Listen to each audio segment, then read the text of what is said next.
tower and everybody else here. If you see any old drawings or paintings of the Tower of London, you'll see the original of the four towers that you see in the centre up on a hill, because it's quite hilly here. And on the other hill you'll see people around the gallows and someone hanging from a rope. It's as simple as that. I'll tell you a couple of stories from here before we go. The Duke of Monmouth was executed here. Now he was the illegitimate son, the eldest son of Charles II, illegitimate. Charles II had no legitimate heirs to the throne. He had about 14 or 15 illegitimate children. He was known as the Merry Monarch. He was very merry indeed.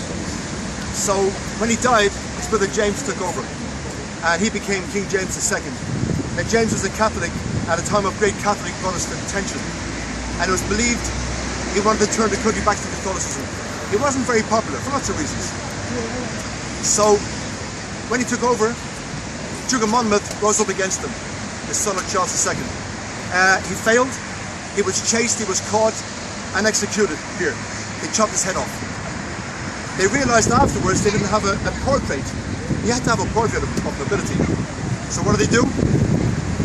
They sewed the head back on and they gave an artist 24 hours to paint him. Imagine the last 10 minutes. Oh, God.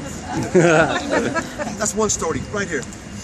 The other one is, the last man executed here was Lord Lovat. He's mentioned over here. Simon Fraser, Lord Lovat, in 1747. Hated, awful crimes, awful. Many crimes, one of them was despicable, which a family show, can't tell you. If you want to know, pull me aside quietly and I'll tell you about it. So many people came to see him off. One, because he was the last one.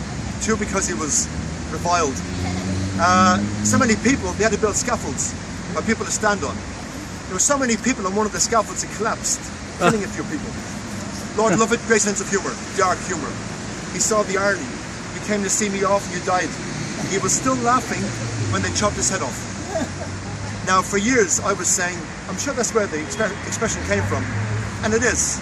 I checked it out. He laughed his head off came from right here. Next time someone says to you, oh, I laughed my head off, tell them exactly where it happened. Okay, let's go see the tower.